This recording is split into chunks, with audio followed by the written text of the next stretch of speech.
Hi, my name is Deepak Mishra, and I would like to say you namaste.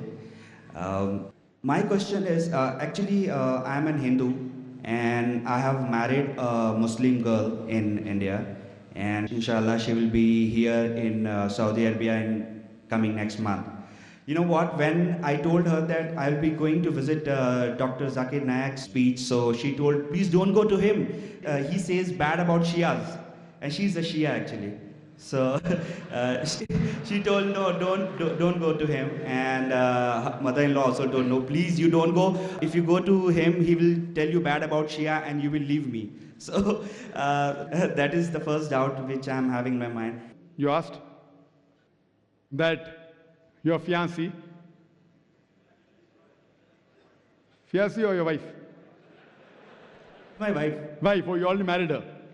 Fine, your wife told you not to come for my lecture because I'm against Shias, and yet you disobeyed her. You know, you love me so much. I appreciate that. But, you know why? The word Shia doesn't exist in the Quran. See, the Shia Sunni is not mentioned in the Quran. The Quran says in Surah Imran, chapter 3, verse number 103, وَاتَصِمُوا بِحَبْلِ اللَّهِ جَمِيعًا وَلَا تَفْرَقُوا. Hold to the rope of Allah strongly and be not divided. We Muslims should hold to the rope of Allah strongly and be not divided. And Almighty God says in the Quran in Surah Anam, chapter number 6, verse number 159, that, O Prophet, anyone who makes sects in the religion of Islam, you have nothing to do with him. Allah will look after his affairs on the day of judgment. So making sects in the religion of Islam is prohibited. So anyone who divides the religion of Islam into sects, he is going away from Quran and Sunnah. So tell your wife that Dr. Zakir Naik said, there's nothing like Shia Sunni. Quran says, Atiullah wa Atiur Rasul. Obey Allah and obey the Messenger. What we have to do is we have to follow the Quran and the sayings, the authentic sayings of Prophet Muhammad, peace be upon him. And the only label you can give is Muslim. So I don't call myself Shia Sunni, I call myself Muslim. So you say today to your wife, I met Dr. Zakir Naik who calls themselves a Muslim.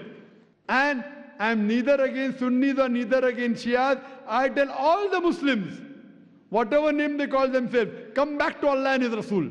Now, when I give answer, some of the Muslims who may be practicing things against the Quran and Sunnah may feel offended.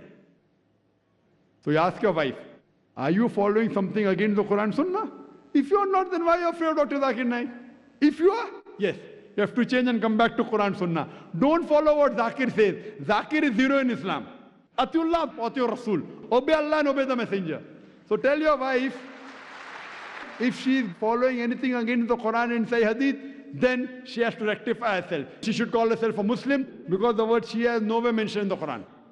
But I do appreciate that you love your wife, but you love me also, mashallah. Therefore I have come for my talk.